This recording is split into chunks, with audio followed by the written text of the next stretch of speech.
It is dog food review time. We are going to be doing Wag by Amazon. I didn't even know Amazon had a food. We'll be looking at the adult line. They all have grains in it. There's 3 different recipes. Let's look at the salmon. We are starting off strong with a salmon, but then we have 1, 2, 3, 4, 5 different grains right here. Now, grains themselves are not terrible, but when you have 5 of them and only 1 protein there, that's where I worry. Then we have some processed grains, which is not my favorite, so that's why those guys are going to be in red. That chicken fat is going to be a highly processed rendered product, low quality.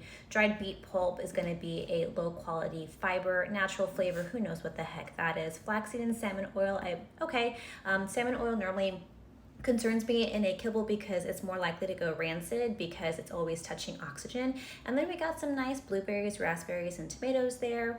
I like that. When we look at the guaranteed analysis, we're sitting at 22.5% protein, which is higher than the minimum, but I still like to see that be a little bit higher. Because that's so low, we are seeing about a 43 to 50% carbs, which in my opinion is high. It's almost double, it's pretty much double the protein content that you have in here.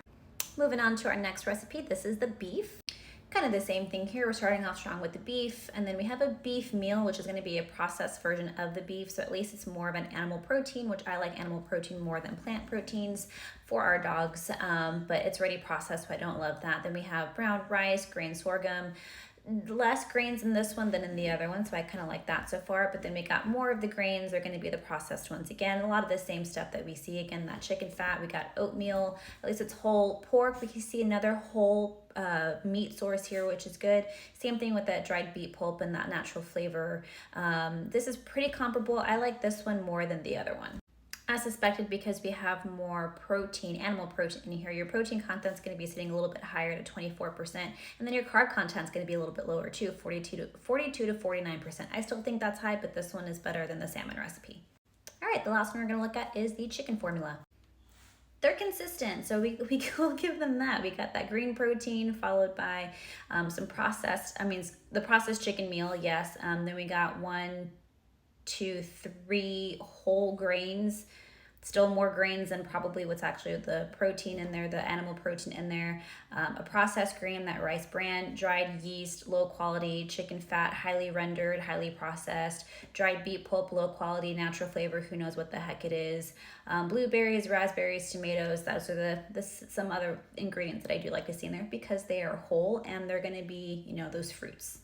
Guaranteed analysis of this one's pretty similar to the beef, 24% protein, which is, for me, I like that to be like low. I consider that low. I like to see this higher in like 27 and up, but for this it's okay. 42 to 49% carbs. Once again, a lot of carbs in there. I think this brand is pretty decent for those of you guys who are on a budget, which, come on, some of us are, right? Whenever I looked at the price on Amazon at this time, it was sitting at about $1.80 per pound, and for the protein content to still be pretty decent, and for there to not be a ton of red ingredients, I say that this guy is a C. I like it. Definitely could be better, but it could be one of my top bargain brands.